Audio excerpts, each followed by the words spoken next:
again. We're trying this again. Apologies if you missed the 4-minute freak out earlier. My name is Sydney Brownstone. I'm a reporter at The Stranger. I'm here at The Stranger offices in Seattle. I found a quiet room, and on the other end of the line is Council Member Mike O'Brien. He is in Paris right now attending the climate talks. He just had a very long day. It's about 9 p.m. Paris time. Hi, Mike. Hi, Sydney. Thanks for having me. Yeah, can you tell us where you are right now? You bet. I'm in a flat in Paris, in the 9th there in Divestment, just kind of in the middle of town. Okay. And we got the UN climate talks are going on in Paris, and there's all sorts of other side events happening around town that are climate based. And today I was a full day summit, a climate summit for local leaders with a lot of mayors and other leaders from around the globe here in town. Great. Sorry, I just want to do one quick technological check to see if we're okay. All right. So something that I read is that earlier today, activists staged a sit-in at the Grand Palais on the Champs-Élysées to protest corporate sponsors, and Anonymous, the hacker group, leaked the private information of 1,000 officials in protest of climate activists who were put under house arrest ahead of the talks. When you and I spoke a couple of weeks ago before the attacks in Paris, you said you were considering attending protests. So have you seen any protests on the ground? What's the response been like from French law enforcement? So I have not seen any protests on the ground. I saw a small gathering of maybe 50 people outside City Hall this morning. Or actually yesterday, they were just they had a blowhorn and were giving little speeches. But other than that, I haven't seen anything. I read in the paper about a week ago that some folks were arrested. I did hear today that the ban on demonstrations was lifted. So I haven't confirmed that, but that's what I heard. So we may see a lot more demonstrations in the next week. There is a strong police presence. The event I was at today, French President François Hollande was speaking, and so a lot of security around there. We've seen French military with assault rifles in the street here and there. In general, it feels like just a normal Paris day, I guess. Okay. Well, one of the things I want to jump into immediately is I think it's important to establish what the actual goals of the climate conference are before we continue. I have lots of questions about how cities can fight climate change. But first, let's just talk about what the talks are aiming to accomplish. Last time I checked online, Lagos had skimmed on the draft agreement to a proposed 50 pages. Tell us how individual countries are pledging to decrease their emissions. It's through something called INDC, or Intended Nationally Determined Contributions. Can you give us kind of like the idiot's guide? Yeah, so in the past, these negotiations, most recently the big one was in Copenhagen 6 years ago, and the format had been that they would negotiate a requirement that would say, all countries of a certain size would have to do this, and all countries of this size would have to do that. And the result has been that no one has been able to reach agreements. Kyoto was the closest thing that happened, and the US never signed on to it, and it kind of fell apart. So the strategy they took this time was, instead of negotiating required commitments, they asked countries to bring to the table what you're willing to do. And what I've heard folks say is that approach has been very positive, and folks have come forward with some really strong commitments. And different countries are choosing different styles, but they've been able to quantify the amount of CO2 that will be saved country by country, and then model that over the next 50 years and talk about what does that mean for temperature rise. Now, it's great that countries are coming forward with these kind of independently demonstrated contributions to reductions, but when they add it all up, the reality is that we're still not below 2 degrees Celsius. We're closer to a 3 degrees Celsius increase. And so a lot of the discussion is how do we take what's really positive now, maybe ratchet that up a bit, but also have something that binds countries to what their commitment is, and some period, maybe like every 5 years, where they have to come back and turn up the dial a little more so that we can ultimately get to that 2 degrees by 2050. Mm-hmm. We're getting new questions.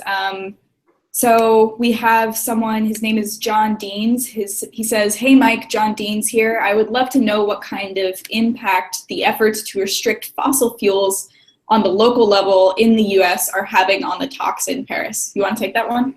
You bet. Hi, John. Today I was in the room. I probably heard 24 mayors from around the world talking.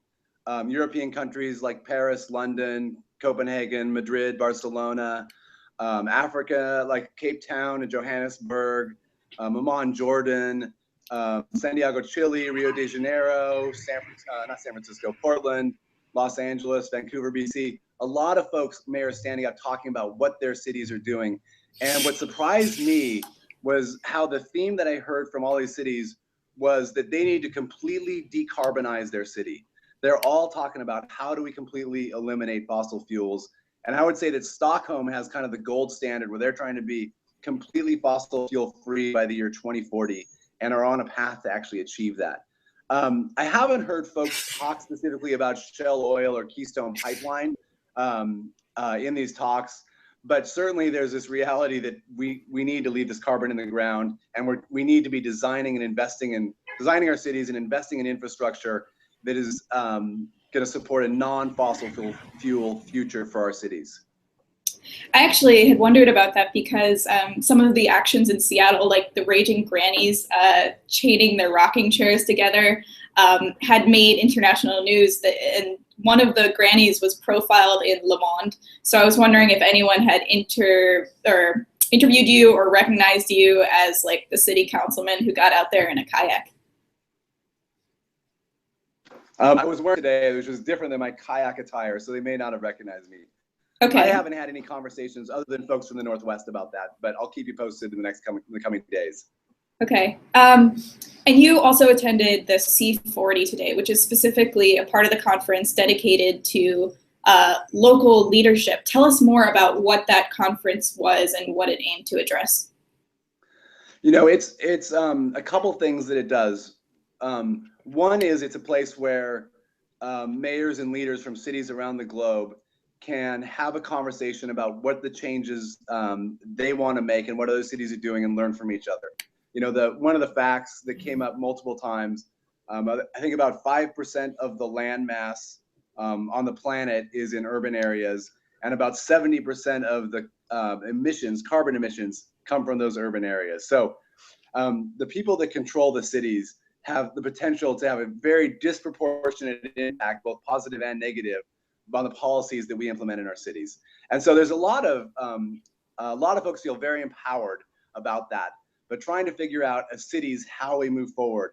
So there's an air of kind of collaboration. Today, we heard the mayor of London talking numerous times how he had no qualms about stealing any idea that he saw in another city and taking it home and calling it his own. And a lot of folks talking about, are we sharing or stealing? But it was all in kind of jest. People are very excited about how do we share these ideas. There's also a lot of talk about how do cities work with national governments. And one of the themes I heard is similar to what we feel in Seattle is the national government. Someone said today, the national government needs to make investment decisions and policy decisions to support the city's work. And if they're not going to do that, then at least they just need to get out of our way and not prevent us from doing the things we need to do. And that was reiterated from Europe, from Africa, from Asia, from North America, South America. I mean, it was universally from mayors around the globe were saying that same type of thing. And then I think there's also a component of just kind of technical expertise. Trying to learn, how are you guys doing on buses? What are you guys doing for BRT? What are you guys doing for bike lanes? How are you, what kind of energy systems are you guys putting in place? So there's a lot of that technical level, although today was mostly at a higher level. Mm-hmm. Yeah, there was actually a great piece in the New York Times in the last couple of days that mentioned cities as well. And the idea is that even if we do reach this international agreement, which seems to be voluntary right now and not binding, what does it mean if we still don't have a same set of national climate policies. And what does that mean if we don't have a same set of state climate policies? So cities are places where we have the political will to take climate action, and really develop models for other cities as well. In line with that, were there specific ideas you heard at the conference that you thought, wow, that's a good idea, I'm going to steal that one? The types of things that we hear about are the types of things that we talk about in Seattle and the Northwest a lot. So transportation systems, there was a lot of talk about pedestrian investments, bike infrastructure, transit investments, also land use decisions. How do we make sure that people are living in dense urbanized areas? A lot of talk about energy systems, getting off coal. Now Seattle's a little unique there because we've been carbon neutral in our electric utility for about a decade. And then also a lot of talk about waste stream. Seattle does a really good job about diversion from the waste stream, but a lot of cities, I think, are just at the starting to do that work.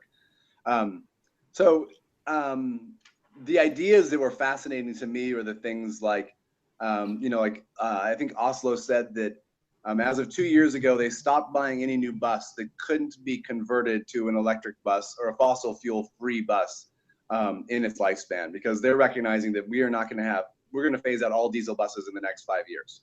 And so, folks are taking some bold actions, I think, to reach these goals. A lot of talk about investment in electric vehicles.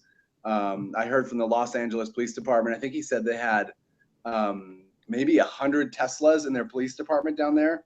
I'd like to do a little more research on that, but that's fascinating. I'd love to see our police department have electric vehicles. I don't know about Teslas, but it'd be great. I think the Tesla dealership is actually kind of close to a Seattle police station, but I don't know. We can work that out. Yeah.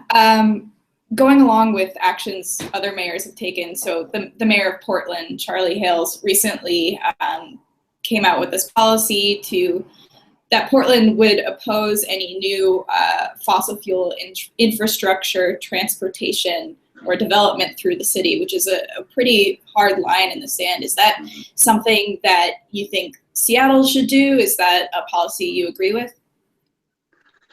I totally agree with it. I think it's certainly something that the city should be considering.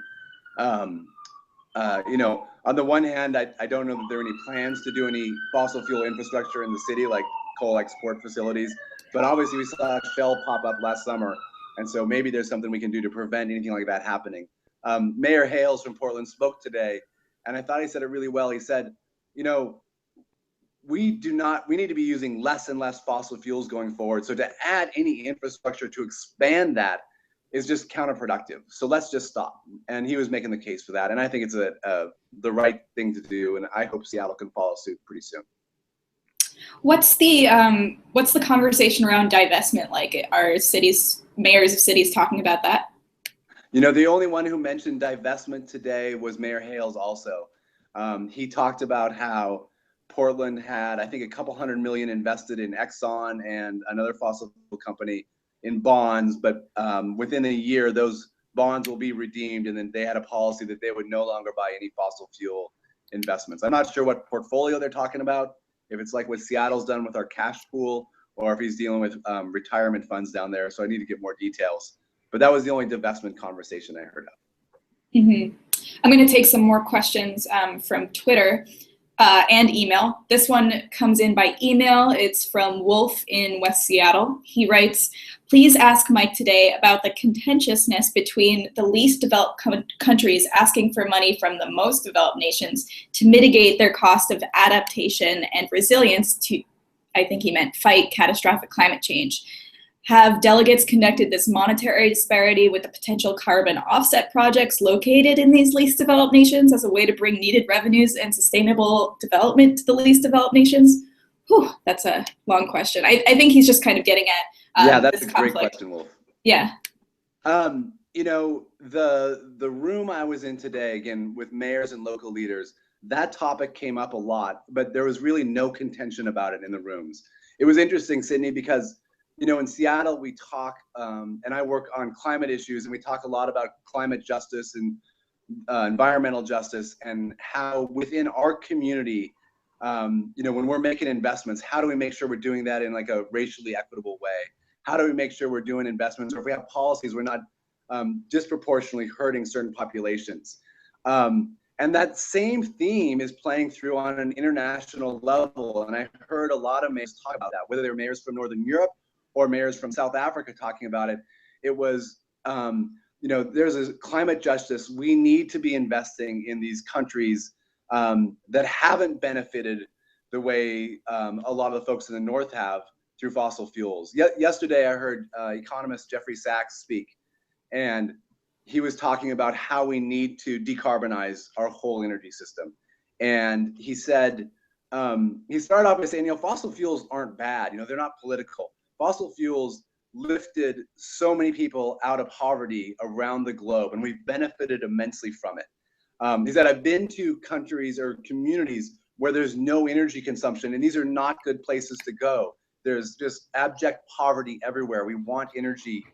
We want to have people have access to energy. The problem is we don't need fossil fuels anymore. We can no longer sustain that. So how do we give folks investments so they can have access to energy to raise the quality of life and lift people out of poverty, but do it in a way that's no longer fossil fuels? The leaders from cities are on board with that.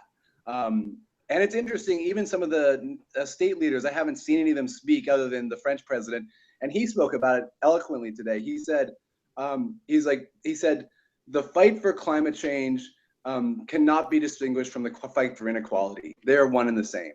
And so I've heard a lot of rhetoric from national leaders talking about that. I don't know what's happening in those rooms behind the scene when they're trying to put numbers on paper to make commitments. But it seems very positive on the outside. I hope that we can get to a deal within a week. I'm going to take another question. This was from our aborted Google Plus Hangout earlier. It's from Hugh Geenan. He asks, as Americans, we're told that we're always on the forefront of change for the better. What is your sense of where America stands in relationship to the rest of the world on the issue of climate change? Are we in the vanguard, middle of the pack, or slackers? Hi, Hugh. That's a good question. One thing that came up in some conversations today was about the U.S. Congress. Robert Redford actually spoke at one point and talked about his frustration with the political system, which he said, by that I mean Congress, just their complete failure to act. And someone pulled up the data out of whatever it is, 225 Republicans in the House of Representatives. Only 8 of them have made public statements to acknowledge that climate change is even real. And that is so disproportionate from any other if you randomly pick 225 people anywhere, the odds that you would only find 8 that were climate denier or not climate deniers is crazy. I mean, our system at the national level in that party is just so broken, and that seems very unique to us. I mean, we heard leaders from other countries say, yeah, we have a range of parties, and folks want to do more or less, but everyone agrees at all these other nations that we need to get off fossil fuels. No one is denying that this is real except the United States, which is really disappointing. When you switch to cities, though, and you look at the things that we're doing in America, in our cities, I would say that there are places where I think we're doing great. There are places where we're a little behind, but we're certainly in the mix. And certainly I would say a city like Seattle, a lot of these cities are really large cities, so they're not quite as nimble as us, and they probably haven't started as early as Seattle has. But a city like Seattle, I think, is still looked at internationally as a leader on some of these issues. Well, speaking of what we can do in Seattle, here's a question from Zach L. He says, given that density is correlated with decreased per household CO2 emissions, what policies will Mike O'Brien pursue in order to allow for more density in Seattle? That's a great question. This is one that we obviously are fighting on or having discussions about in my land use committee on a regular basis. I absolutely believe that more dense cities are a huge piece of the solution to fighting climate change. I mean, the data is just clear. People that live in dense cities use way less carbon than people that don't. The challenge I think we have in this city is how do we, we live in a democracy, unlike China, where the president just one day says, guess what, we're going to do all wind in this town or all solar in that town. We have to move our population with us. And I think we have ongoing work to do in Seattle to figure out how we create the political will in the public to support the type of density. We're getting a lot of density in Seattle right now. I know some folks want more, a lot of folks want less. We need to make sure we do it in a way that when folks see it, they say, oh yeah, this is awesome, we want more of that. And of course, not everyone is going to agree that everything's right, but we need a majority of people saying, yes, this is the vision. I share that vision for the city. I share that vision for this neighborhood. And that's frankly a lot of work. And in Seattle, we're going to be digging into that in the next year and a half because of some of the work we're doing around affordable housing and the mandatory inclusionary housing. Well, it seems like a lot of West Coast cities are kind of struggling with the same issues, a high rate, extraordinary rate of homelessness, as well as this growing tech boom that's bringing a lot of wealthier individuals to the city and, you know, having some of that new wealth displace people who have lived here for a while, as well as the resistance to building more densely because of a desire for open space and neighborhood character. Have you had conversations with other mayors about those issues? Have you commiserated over a beer in some French cafe while smoking cigarettes and wearing a beret or anything like that? You know, I left my cigarettes and beret at home, so I haven't had that chance. You know, I have had conversations with U.S., not mayors, but city council members, not in the last 2 days, but about 2 weeks ago at a different event I was at, about that. And you know, it's the challenge that we're facing in Seattle is happening up and down the West Coast, and frankly in a lot of cities on the East Coast too. And you know, it's hard because there's so much change happening in the city, and folks feel like that change is making things worse, and so we just stop it. But of course, the reality is, well, we can't stop change. If we're not building anymore, it's just going to make the problem even worse than it is today. But it's also fair to say, like, we're dealing with a broken system. I mean, look at the homelessness that's running rampant on cities all around America. You know, we're dealing with like perverse income inequality that is very hard for cities to fix. And we're going to keep doing things like minimum wage, but those problems are very pervasive and really hard to get at. But we live with it every day, and it's getting worse. So a lot of these issues are related. I'm going to take another question from Twitter. This one is from also from prolific stranger commenter Will in Seattle. Will asks, Mike, can the rest of Seattle be like the UW and put solar on top of all new buildings? We will have 1.44 gigawatts by 2016. Sorry, say that. What did UW do? They are, according to Will in Seattle, they are putting solar on top of all new buildings. Can the rest of Seattle do that? You know, when I flew out of Seattle and you head over Soto and you see all those flat roofs and no trees, you just think of the potential for solar power there. We certainly could. There's no stopping us from doing it. But we have some serious political challenges and regulatory challenges to overcome to get there. You know, Seattle City Light has been part of a great program getting residential folks to install solar. And starting in 2016, City Light projects that we will hit the maximum amount of solar subsidies we're allowed to give in any 1 year, set by state law, which means we either have to stop giving any new solar subsidies out, production rebate that folks get, or we have to pro rata reduce existing solar customers to get less rebates. These are people that, you know, bought solar 2 years ago under the understanding that for the next 8 years they would make a certain amount of money, and we'd go back and say you're going to actually make less. Choices are awful. City Light is going to do the latter and prorate it, but people are very upset about it.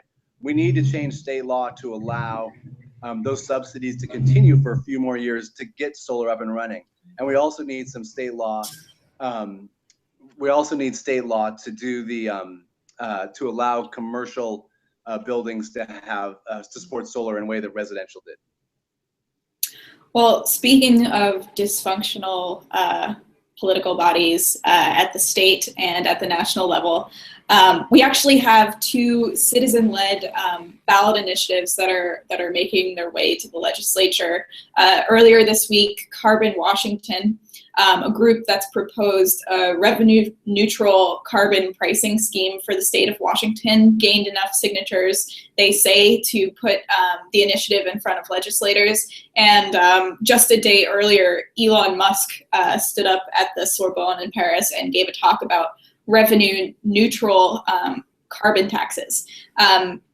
At the same time, we have another group called the Alliance for Jobs and Clean Energy, and their focus is more on taxing carbon, but directing that revenue towards frontline communities most impacted by climate change, as well as directing that money to people who might need new job training for the green economy. Have you learned anything or heard anything at the climate talks that is swaying your feeling towards one or the other?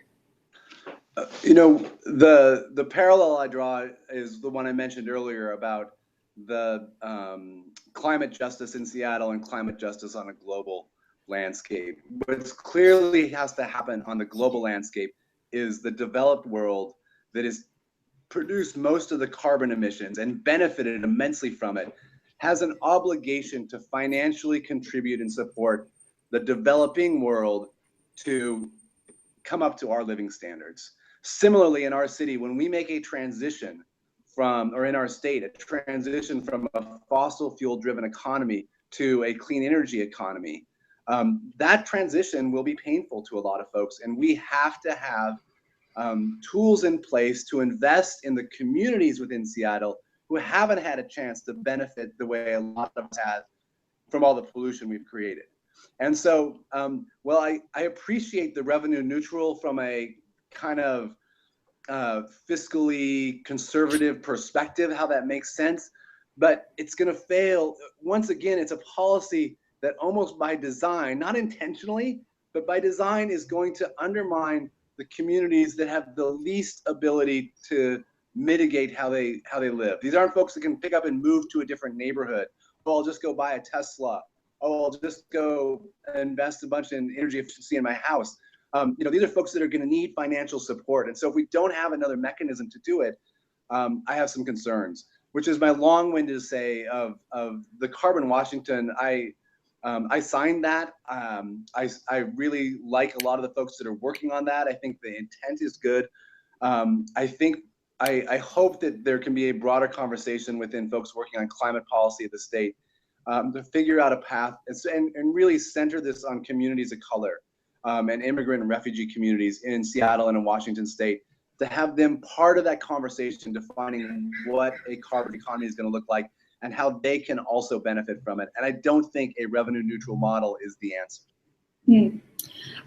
So I think we promised people on the internet that this would last half an hour, but since we got a little bit of a late start, I just have 3 more questions left. One of them I'm going to take from Twitter again. This is from Soul to Seed Farm. How is Seattle working with local farmers to address issues such as carbon sequestration and local infrastructure? That's an interesting one. That's a great question. There's a number of things we're doing around farming. Obviously, we have a great pea patch program in the city. Those aren't. I'm not sure if the Twitter handle is talking about like professional farmers or casual farmers, but we certainly try to support a lot of folks growing and then growing their own food. And we also do a lot of work in the city with programs like our Fresh Bucks programs and other favorable policies towards farmers markets to have a lot of opportunities for farmers outside the city to come into the city and sell what they grow. Certainly locally produced food is something that's very important for a whole host of reasons, including the carbon benefits, but that's just one of the many benefits we see as a community. And farming and food production is a theme that has came up with a number of mayors around the country as something we need to look at. Recognizing that commercial or industrial agriculture is a huge use of fossil fuels, but more traditional small-scale farming, organic farming, actually is a benefit to the climate as opposed to detracting from the climate. Yeah, carbon sequestration is also a really interesting idea. There was a study that came out a few years ago that showed that Christmas trees, like Christmas tree farmers, were sequestering pretty large amounts of CO2 in the soil. But the problem with starting giving people a financial incentive to start their own Christmas tree farms or expand them is that if we don't have a carbon market, then we don't have an incentive. And right now, we don't have a cap and trade system in the United States. So I think that's interesting too. I'm gonna try and wrap this up a little bit now. Second to last question: who's the most interesting and compelling speaker you've heard at the climate talks thus far?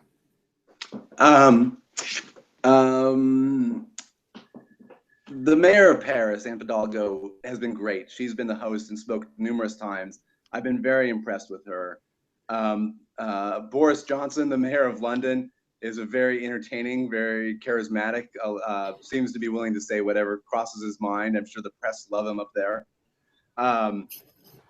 Those are two that stand out. And the mayor of Rio de Janeiro has been up here and spoke a number of times. And he seems very passionate and committed to the work. I haven't heard a lot of specifics other than the bus system down there, but his passion for the work around climate seems outstanding. Mm-hmm. And last question, this is kind of mundane, but I have to ask it. What's the best thing you've eaten since you've been in Paris? My ham and cheese crepe. Are you serious? You go all the way to Paris and it's just a ham and cheese crepe? I sat down with a friend just before this from the Bullet Foundation, and he was ordering pate and stuff, and I just can't do that stuff. So I love my crepes. Okay, that's a wrap. Thank you, Mike O'Brien, for speaking to me and speaking to stranger readers. And I hope you enjoy the rest of your time in Paris. Maybe we'll do a follow-up when you get back and you can tell us more about what you've seen. Sounds good, Sydney. Thanks so much, everybody. All right, take care.